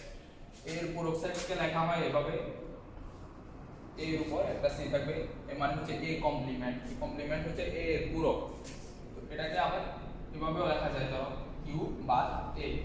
আচ্ছা, এটা অন্তরের মতো না, সেটের অন্তরের মতো। তাহলে পূরক সেটের ধারণাটা সেটের অন্তরের ধারণার মতোই। পূরক সেটের অন্তরে যেমন আমরা একটা সেট থেকে আরেকটা সেটের উপাদানগুলো বিয়োগ দিই, তখন পূরক সেটেও আমরা একটা সেটের উপাদান থেকে আরেকটা সেটের উপাদানগুলো বিয়োগ দিই। শুধু পূরক সেটের অন্তরের মধ্যে কিন্তু পার্থক্য হচ্ছে সেটের অন্তর যে কোনো দুটো সেটের মধ্যেই হতে পারে, কিন্তু পূরক হবে একটা ইউনিভার্সাল সেট থেকে এর একটা উপসেট বিয়োগ দেব আমরা। যেমন এখানে ইউ হচ্ছে সার্বিক সেট, ইউ থেকে আমরা এই সেটটাকে বাদ দেব, তাহলে এটা হবে পূরক সেট। আমরা যদি ইউ থেকে এ সেটের উপাদানগুলো বাদ দিই তাহলে আমরা পাবো 2 4 6 7, এখান থেকে বাদ যাবে 2 বাদ যাবে, 4 বাদ যাবে, 6 বাদ যাবে, 7 বাদ যাবে, তাহলে আমরা পাবো 1 3 5। পূরক সেট আর সেটের অন্তরের ধারণার মধ্যে আরেকটু তফাৎ হচ্ছে, পূরক সেটের ক্ষেত্রে আমরা এ সেটের মধ্যে সবগুলো উপাদানই ইউ সেটে পাবো, কারণ এ সেটটা হচ্ছে আসলে ইউ এর একটা উপসেট। এ সেট যদি ইউ এর উপসেট না হয় তাহলে তো ইউ সার্বিক সেট হবে না। এই কারণে এ সেটের সকল উপাদান অবশ্যই ইউ এর মধ্যে থাকতে হবে এবং এ সেটের সবগুলো উপাদানই ইউ সেট থেকে বাদ যাবে। ইউ সেটের অবশিষ্ট উপাদানগুলো থেকে আমরা নতুন সেট গঠন করব এবং এটাই হবে এ সেটের পূরক সেট। আমরা যদি বি সেটের পূরক সেট বের করি তাহলে আমরা লিখব বি কমপ্লিমেন্ট ইউ বাদ বি। ইউ এর উপাদানগুলো হচ্ছে 1 2 3 4 5 6 7, আমরা এখান থেকে বাদ দেব 1 3 5, 1 বাদ দিলাম, 3 বাদ দিলাম, 5 বাদ দিলাম, তাহলে আমরা পাবো 2 4 6 7।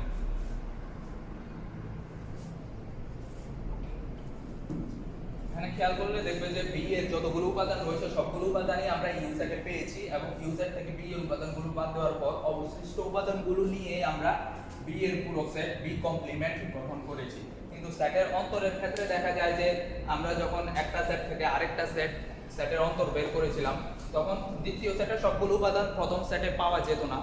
অনেক সময় দ্বিতীয় সেটের সবগুলো উপাদানই আবার প্রথম সেটে পাওয়া যাবে। কিন্তু ইউ এর ক্ষেত্রে আমরা দেখব যে সবসময় উপসেটের সবগুলো উপাদান সার্বিক সেটের মধ্যে বিদ্যমান থাকবে। জানবো সংযোগ সেট সম্পর্কে। সংযোগ সেট হচ্ছে দুই বা ততোধিক সেটের সকল উপাদান নিয়ে গঠিত সেট। যেমন এখানে দুটি সেটও থাকতে পারে, দুই এর বেশি তিনটি সেট, চারটি সেট, পাঁচটি সেট, ততোধিক সেটও থাকতে পারে। তো সবগুলো সেটের সবগুলো উপাদান নিয়ে গঠিত সেটই হবে সংযোগ সেট। সংযোগ সেটের ইংরেজি হচ্ছে ইউনিয়ন, ইউনিয়ন অফ সেট। তো এর প্রতীক হচ্ছে ইউ এর মতো, এটাকে করা হয় ইউনিয়ন। আমরা উদাহরণগুলো করার সময় সংযোগ সেটের ধারণা আরো পরিষ্কার হবে। যেমন আমরা যদি প্রথম উদাহরণটা দেখি, প্রথম উদাহরণে বলা হয়েছে এ এর উপাদানগুলো হচ্ছে 1 2 3 4 5 এবং বি এর উপাদানগুলো হচ্ছে 8 9। তো আমরা যদি এ ইউনিয়ন বি করি, তাহলে আমরা যে সেটটা পাবো এ আর বি এর সকল উপাদান নিয়ে সেট গঠিত হবে। তো এ এর উপাদানগুলো তো অবশ্যই থাকবে, সাথে বি এর উপাদানগুলোও থাকবে এবং সবগুলো উপাদান নিয়ে আমরা নতুন সেট গঠন করব। তাহলে এ ইউনিয়ন বি সেটের উপাদানগুলো হবে 1 2 3 4 5 8 9।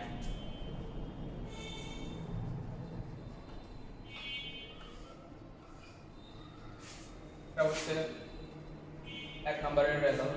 তারপর আমরা দুই নাম্বারটা যদি দেখি, দুই নম্বরে বলা হয়েছে এর উপাদানগুলো 1 2 3, বি এর উপাদানগুলো 1 3 5। আমরা যদি দুই নাম্বারটা খেয়াল করি তাহলে দেখব 3 উপাদান এ তেও রয়েছে, বি তেও রয়েছে।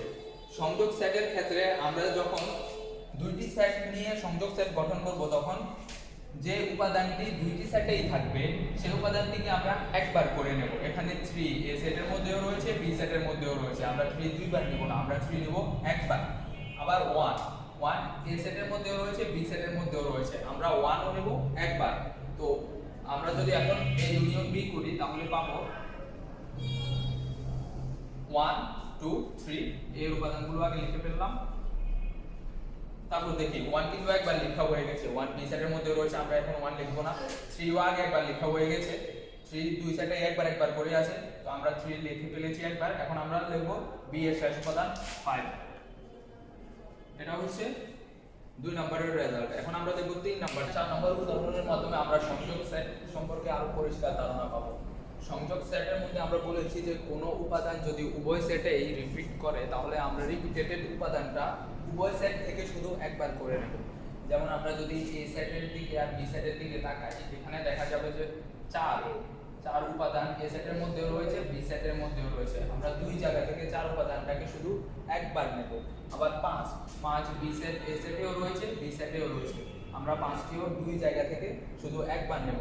তো আমরা যদি এ ইউনিয়ন বি করি, 3 নম্বরের জন্য যদি আমরা এ ইউনিয়ন বি করি, তাহলে আমরা পাবো এই উপাদানগুলো প্রথমে লিখে ফেলি। এ এর মধ্যে রয়েছে 2 4 4 5। এখন দেখো 4 উপাদানটা কিন্তু বি সেটেও রয়েছে, আমরা এটা বি সেট থেকে মুছে দিলাম, ঠিক আছে। তারপর 5 উপাদান বি সেটেও একবার রয়েছে, তো আমরা একবারই মুছবো, ঠিক আছে। তাহলে এখন বি সেটের উপাদান হচ্ছে 5 6। আমরা এখন শুধু 5 6 লিখে বলবো। এটা হচ্ছে এ ইউনিয়ন বি। আচ্ছা, আমরা এখন দেখব 4 নম্বরটা। 4 নম্বরে এখানে তিনটা সেট। আমরা বলেছি যে দুই বা ততোধিক সেটের সকল উপাদান নিয়ে ততোধিক উদাহরণটা দেওয়ার জন্য আমরা 4 নম্বর উদাহরণটা দেখেছি। এখানে আমরা দেখব A union B union C.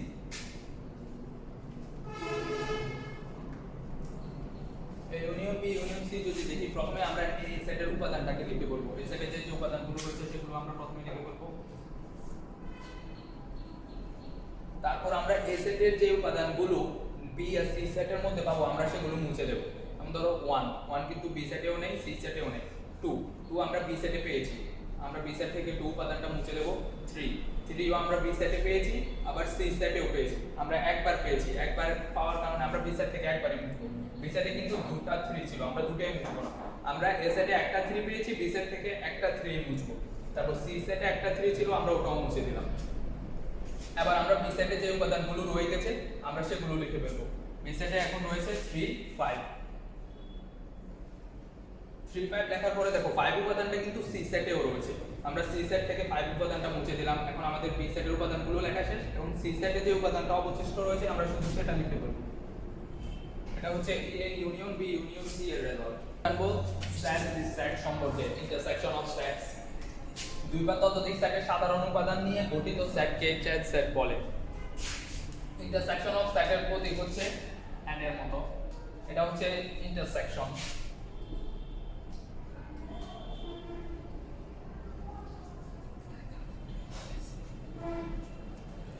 যেমন আমরা এই উদাহরণটার মাধ্যমে ইন্টারসেকশন অফ সেট সম্পর্কে পরিষ্কার ধারণা পাবো। যেমন প্রথম উপাদান বি, এখানে বলা হয়েছে x belongs to natural number such that 2 এর থেকে বড় এবং 6 এর থেকে ছোট। আমরা যদি p কে তালিকা পদ্ধতিতে প্রকাশ করি তাহলে আমরা পাবো p সমান হচ্ছে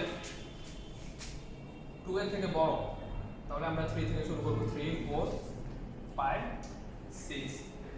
তারপর q সেটকে যদি আমরা তালিকা পদ্ধতিতে প্রকাশ করি তাহলে পাবো q সমান x belongs to natural number এবং x হবে জোড় সংখ্যা, 8 এর থেকে ছোট জোড় সংখ্যাগুলো নেব আমরা। আর ন্যাচারাল নাম্বার শুরু হয় 1 থেকে, তো আমরা 1 তো জোড় সংখ্যা না, 1 কি জোড় সংখ্যা, আমরা 2 থেকে শুরু করব, 2 4 6 8। এখন আমরা p ও q সেটের মধ্যে যে সাধারণ উপাদানগুলো আছে, সাধারণ উপাদান বলতে বোঝায় যে উপাদানগুলো p সেট এবং q সেট উভয় সেটেই থাকবে। আমরা ওই উপাদানগুলো থেকে যে সেট গঠন করব সেটা হবে intersection of p and q। তো আসো আমরা ইন্টারসেকশন q বের করি। এখানে দেখো তো চার উপাদানটা p সেটেও রয়েছে q সেটেও রয়েছে, কিন্তু তিন উপাদান q সেটে নেই, 5 উপাদানও q সেটে নেই, আবার 6 উপাদানটাও p সেট এবং q সেট দুই সেটেই রয়েছে। তো যে উপাদানগুলো দুই সেটে রয়েছে আমরা শুধু ওই উপাদানগুলো নিয়ে নতুন সেট গঠন করব, তাহলে p ইন্টারসেকশন q হবে 4 and 6। এখন আমরা যদি ততোধিক সেট, দুই এর বেশি সেট, ধরো আমরা যদি তিনটা সেট নিয়ে ইন্টারসেকশন পয়েন্ট বের করতে চাই, ধরে নিলাম আমরা এখানে p q আর আরেকটি সেট ধরে নিলাম,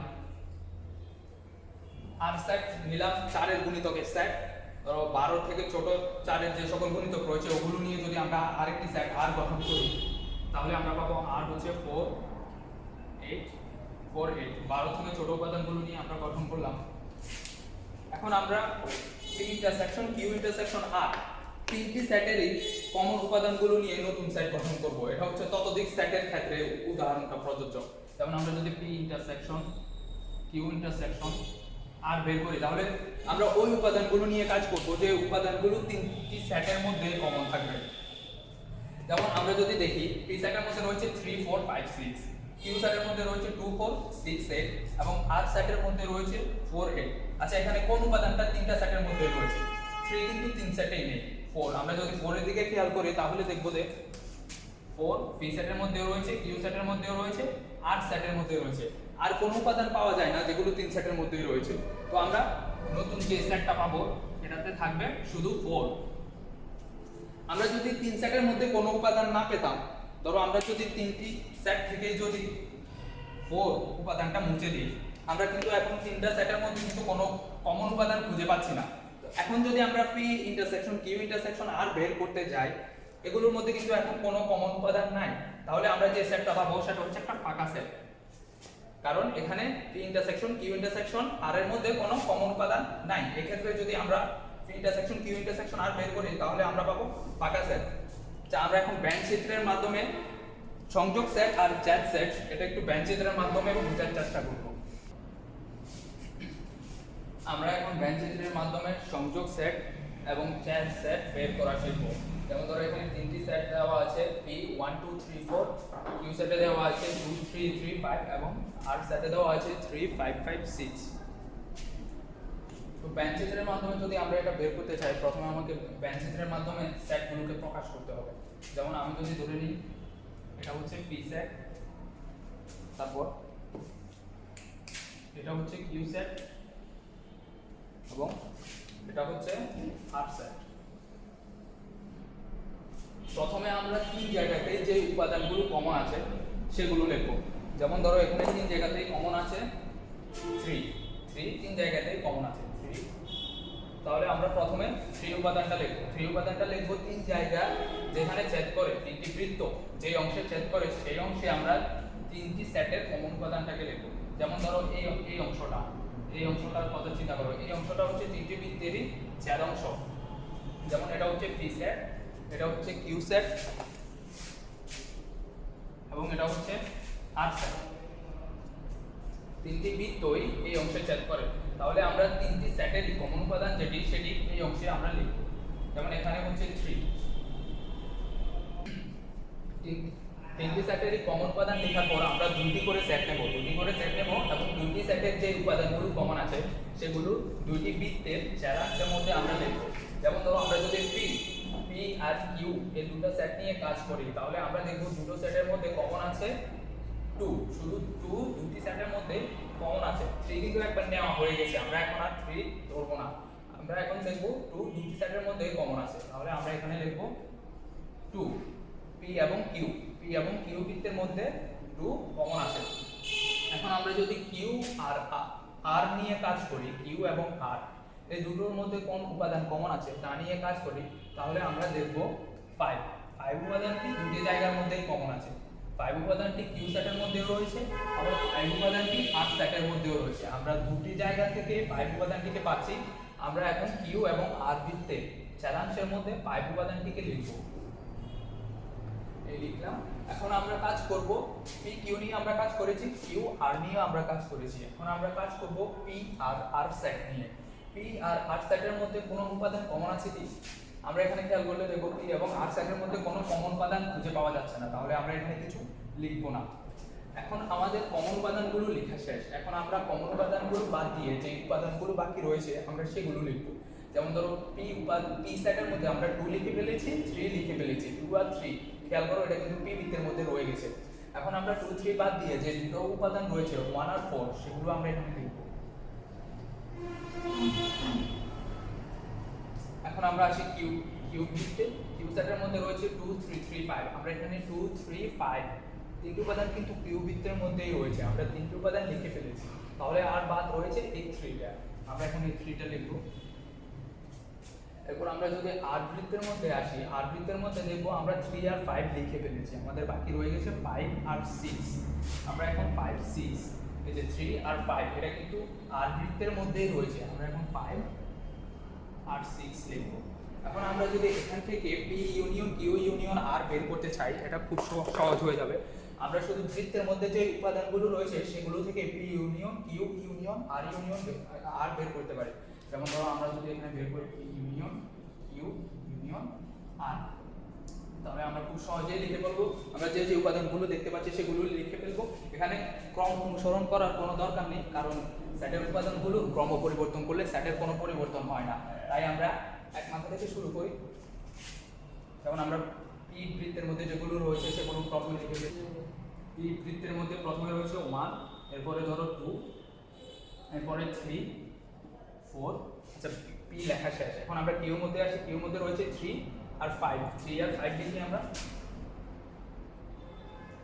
আচ্ছা, পি কিউ শেষ। এখন আমরা শুধু আর বৃত্তের উপাদান দুটোকে লিখব, 5 আর 6। এটাই হচ্ছে পি ইউনিয়ন কিউ ইউনিয়ন আর।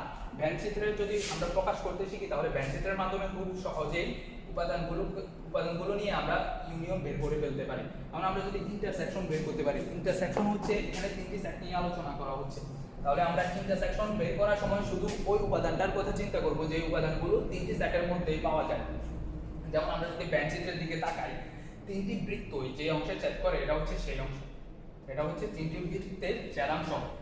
এই চারাংশের মধ্যে ভ্যান চিত্রে যা থাকবে সেগুলো তিনটি সেটের মধ্যেই পাওয়া যাবে, কারণ আমরা তিনটি সেটের মধ্যে যে উপাদানটা পাওয়া গেছে সেটাই এখানে বসিয়েছি। তাহলে এখানে আমরা পাচ্ছি 3। আমরা খেয়াল করলে দেখব 3 পি সেটের মধ্যেও রয়েছে, কিউ সেটের মধ্যেও রয়েছে, আর সেটের মধ্যেও রয়েছে। ভ্যান চিত্র থেকে এটা সহজেই বের করা যায়। তো আমরা যদি পি ইন্টারসেকশন কিউ ইন্টারসেকশন আর বের করি, তাহলে এর উত্তর হবে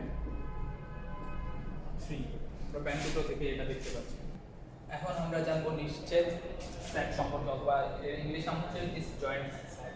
এটা আসলে ইন্টারসেকশন অফ সেট নিয়ে। যখন আমরা সেটের ইন্টারসেকশন করার পর কোনো উপাদান পাবো না, যখন আমরা সেটের ইন্টারসেকশন করার পর দুই বা ততোধিক সেটের মধ্যে কোনো সাধারণ উপাদান খুঁজে পাবো না, তাহলে ওই সেটটাকে বলবে নিশ্চেদ সেট। যেমন ধরো আমি যদি লিখি এই সমান হচ্ছে 1 2 3 4 লিখলাম, বি সেটের মধ্যে লিখলাম 8 9 10। এখন যদি আমরা এ ইন্টারসেকশন বি করি তাহলে আমরা দেখব এ আর বি এর মধ্যে কিন্তু আসলে কোনো সাধারণ উপাদান নেই। এ সেটের মধ্যে রয়েছে 1 2 3 4, বি সেটের মধ্যে রয়েছে 8 9 10। এ আর বি সেটের মধ্যে কোনো সাধারণ উপাদান খুঁজে পাওয়া যাচ্ছে না। যেহেতু সাধারণ উপাদান নেই তাহলে এ ইউনিয়ন বি হবে একটি ফাঁকা সেট, এমটি সেট। ফাঁকা সেটকে আমরা এইভাবে লিখতে পারি, যখন আমরা দুই বা ততোধিক সেটের মধ্যে কোনো সাধারণ উপাদান খুঁজে পাবো না তখন ওই সেটটাকে বলবেন নিশ্চেদ সেট। নিশ্চেদ সেট আর ফাঁকা সেটের মধ্যে পার্থক্য হচ্ছে ফাঁকা সেট মূলত একটি সেট নিয়ে কাজ করে। যেমন যখন আমরা একটি সেটের মধ্যে কোনো উপাদান থাকবে না, যেমন ধরো এই সেটটা, আমরা যদি এই ইন্টারসেকশন বি কে সি ধরে নিই তাহলে সি সেটটা হচ্ছে একটা ফাঁকা সেট। আর নিশ্চেদ সেট আসবে তখন যখন আমরা দুইটা বা ততোধিক সেট নিয়ে কাজ করব এবং সেগুলোর মধ্যে কোনো সাধারণ উপাদান খুঁজে পাবো না, তখন যে সেটটা পাবো সেটা হচ্ছে নিশ্চেদ সেট। আসলে নিশ্চেদ সেট এক প্রকার ফাঁকা সেট।